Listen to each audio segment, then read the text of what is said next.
Perkenalkan, nama saya Nim Muhammad Herul Ikhwan, NIM 819211947. Ingin sedikit menjelaskan mengenai hukum perdata internasional. Dewasa ini globalisasi semakin meluas. Globalisasi bersifat tanpa batas di antara negara dan mempengaruhi hampir seluruh kehidupan manusia. Dampak globalisasi menyebabkan negara Indonesia ikut dalam pergaulan hidup bersama dengan negara lain. Adanya pergaulan hidup dengan bangsa-bangsa lain melahirkan berbagai persoalan hukum yang memperlihatkan unsur-unsur asing. Untuk memecahkan persoalan-persoalan yang disebabkan karena hubungan-hubungan secara internasional yang memperlihatkan unsur asing tersebut, perlu dikembangkan ilmu hukum yang mengatur hubungan-hubungan hidup antar warga negara dengan warga negara lain. Semakin terbukanya Indonesia dalam pergaulan internasional, baik karena adanya investasi dari perusahaan-perusahaan asing di Indonesia, berkembangnya pariwisata, mengakibatkan banyaknya turis-turis asing yang datang ke Indonesia, banyaknya pemuda-pemudi Indonesia yang sekolah ke luar negeri, dan sebaliknya. Memungkinkan pula terjadi hubungan-hubungan hukum yang mempunyai unsur asing. Menurut Dr. Bayu Seto Harjowahono dalam bukunya Dasar-Dasar Hukum Perdata Internasional, hukum perdata internasional pada dasarnya merupakan bagian dari hukum nasional suatu negara dan bukan merupakan bagian dari hukum internasional publik. Artinya, hukum perdata internasional merupakan salah satu sub bidang hukum dalam sebuah sistem hukum nasional yang bersama-sama dengan sub bidang hukum lain, seperti hukum keperdataan, hukum dagang, hukum pidana, dan sebagainya. Membentuk suatu sistem hukum nasional yang utuh. Sistem hukum dari sebuah negara seharusnya diperlengkapi dengan suatu sistem hukum perdata internasional yang bersumber pada hukum nasional. Sedangkan menurut Profesor Dr. Sudargo Gautama, hukum perdata internasional merupakan hukum nasional yang mengatur hubungan-hubungan perdata yang mempunyai unsur-unsur asing, yang berarti unsur-unsur luar negeri. Jadi hukum perdata internasional adalah hukum perdata untuk hubungan-hubungan internasional atau international relation, tetapi sumbernya adalah nasional dan bukan supranasional. Berdasarkan pengertian dari kedua ahli tersebut, dapat disimpulkan bahwa hukum perdata internasional merupakan hukum perdata bagian dari hukum nasional untuk hubungan-hubungan internasional. Perkembangan hukum perdata internasional didasarkan pada kenyataan adanya koeksistensi dari berbagai sistem hukum di dunia yang sederajat. Setiap pembuat hukum di suatu negara pada dasarnya membentuk hukum sesuai dengan kebutuhan atau situasi yang ada di negaranya. Namun ada kalanya terjadi peristiwa-peristiwa hukum yang menunjukkan adanya kaitan atau relevansi dengan lebih dari satu sistem hukum negara-negara. Bila kenyataan yang ada dikaitkan dengan materi HPI, maka akan selalu timbul permasalahan-permasalahan tertentu yang menjadi masalah pokok dalam mempelajari HPI, yaitu yang pertama, hakim atau badan peradilan manakah yang berwenang untuk menyelesaikan persoalan-persoalan yuridis yang mengandung unsur asing. Yang kedua, hukum manakah yang harus diberlakukan untuk mengatur atau menyelesaikan persoalan-persoalan yuridis yang mengandung unsur-unsur asing. Dan yang ketiga, bila mana atau sejauh mana suatu pengadilan harus memperhatikan dan mengakui hak-hak atau kewajiban-kewajiban hukum yang terbit berdasarkan hukum atau putusan hakim asing. Asas-asas yang menjadi landasan dalam pembentukan norma hukum perdata internasional yaitu yang pertama, prinsip nasionalitas. Prinsip yang memberlakukan hukum nasional seseorang yang berlaku dalam menentukan status personal seseorang. Terus yang kedua, prinsip domisili.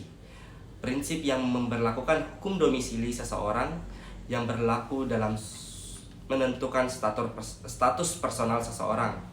Dan yang ketiga, asas kebebasan berkontrak adalah asas umum yang diberikan oleh undang-undang dalam membuat suatu kontrak yang terdapat pada pasal 1338 Kitab Undang-Undang Hukum Perdata.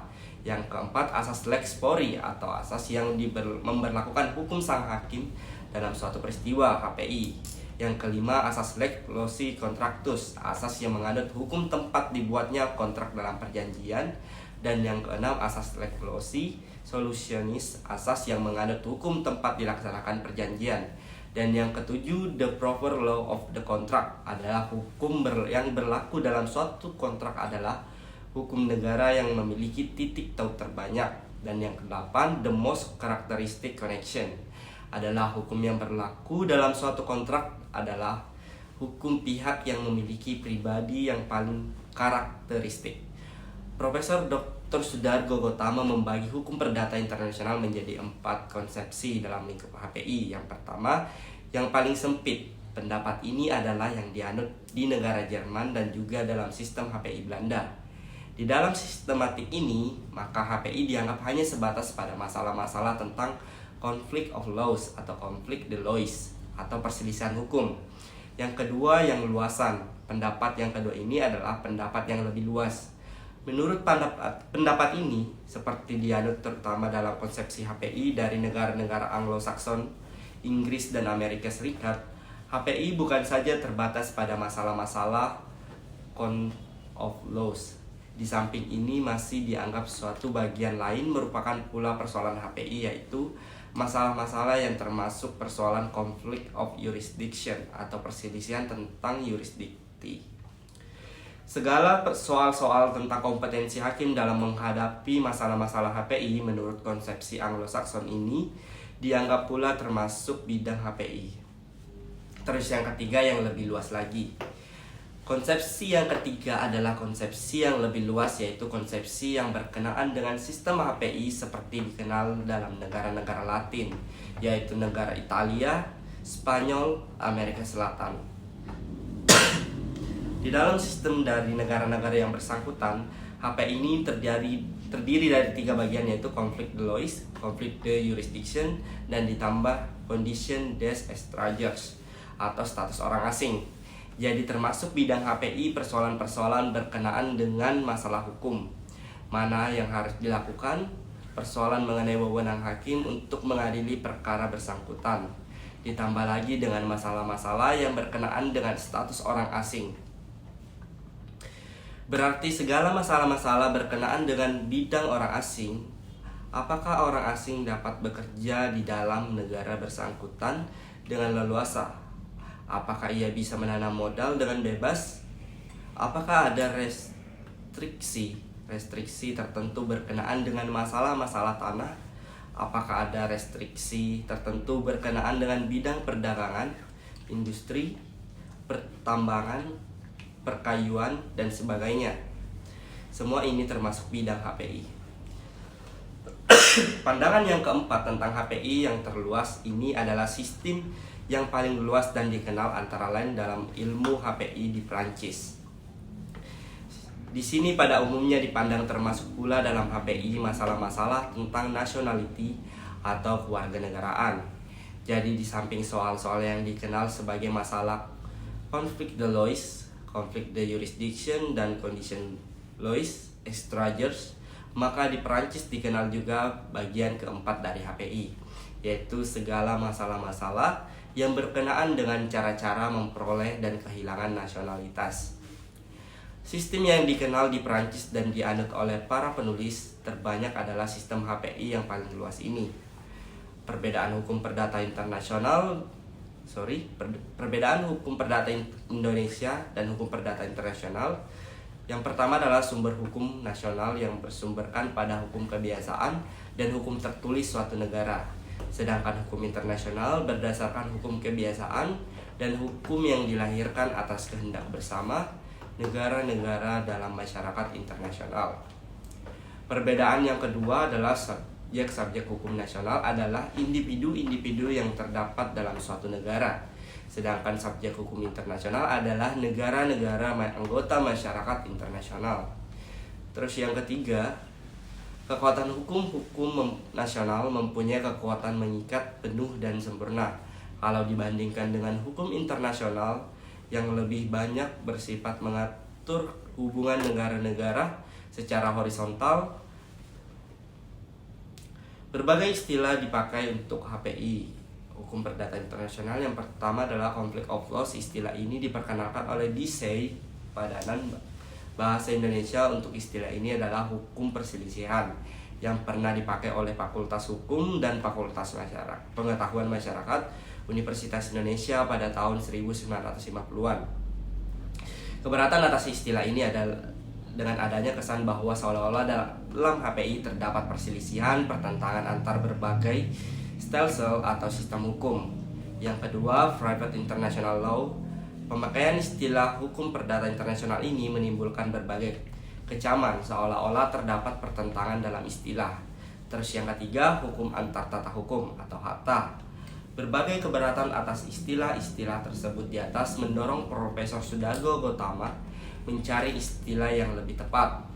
Istilah itu adalah hukum antar tata hukum, dengan mengikuti istilah interlegal law dari Alf Ross atau Interessordenrecht dari Logeman dan dari Racing. Dengan istilah HATA ini, kesan konflik tidak terlihat dan justru memberikan kesan bahwa terdapat tata hukum di antara sistem hukum yang bertemu pada suatu waktu tertentu. Beberapa contoh kasus hukum perdata internasional yang pernah terjadi di Indonesia. Yang pertama adalah kasus mobil nasional Timor dengan Jepang dan Uni Eropa pada Juli 1996. Pemerintah resmi meluncurkan proyek mobil nasional bernama Timor melalui kerjasama dengan Kia Motors, produsen mobil asal Korea Selatan. Karena berlabel mobil nasional, bea masuk dan pajak barang mewah pada penjualan mobil ini dipangkas menjadi separuh harga rata-rata mobil pada saat itu. Kebijakan Indonesia ini diprotes negara-negara produsen mobil seperti Jepang dan Uni Eropa. Mereka menyeret Indonesia ke Badan Penyelesaian Sengketa WTO. Indonesia kalah dan WTO memutuskan agar Indonesia mencabut kebijakan diskriminatif tersebut. Selanjutnya, nasib mobil nasional Timor bagai hilang di telan bumi. Terus kasus yang kedua adalah kasus biodiesel dengan Uni Eropa pada Januari 2018. Indonesia menang melawan Uni Eropa dalam kasus pengenaan bea masuk anti-dumping atau BMAD produk biodiesel. WTO memenangkan 6 gugatan Indonesia atas Uni Eropa. Beberapa tahun sebelumnya, Uni Eropa menang menerapkan BMAD di angka 8,8% sampai 23,3% pada produk biodiesel asal Indonesia. Kebijakan ini membuat nilai ekspor biodiesel ke Uni Eropa bertekuk lutut dan terus mengalami penurunan sejak tahun 2013. Terus kasus yang ketiga adalah kasus kemasan rokok polos dengan Australia pada Juni 2018. Indonesia kembali menelan kekalahan di WTO dalam kasus kemasan rokok berdesain polos. Indonesia beserta negara produsen rokok lainnya, Kuba, Honduras, dan Republik Dominika, menggugat kebijakan kemasan rokok yang diterapkan di Australia tersebut. Australia memang menerapkan kebijakan itu untuk pengendalian konsumsi rokok di negara mereka. Tapi, Indonesia dan 3 negara penggugat lainnya menilai kebijakan ini melanggar hak atas kekayaan intelektual dari produsen. Gugatan ditolak oleh WTO dan Australia menang. Jadi yang dapat saya sampulkan yaitu hukum perdata internasional merupakan hukum perdata bagian dari hukum nasional untuk hubungan-hubungan internasional. Ada 4 aneka ragam pandangan tentang luas lingkup hukum perdata internasional, yaitu yang pertama, pandangan yang tersempit, yang kedua, pandangan yang lebih luas, yang ketiga, pandangan yang lebih luas lagi, dan yang keempat, pandangan yang terluas. Hukum perdata internasional Indonesia menganut pandangan yang keempat. Peraturan perundang-undangan yang terkait dengan hukum perdata internasional yaitu ada instrumen hukum nasional dan instrumen hukum internasional.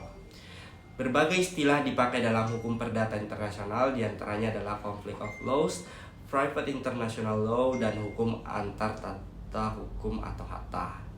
Sekian dari presentasi saya. Terima kasih.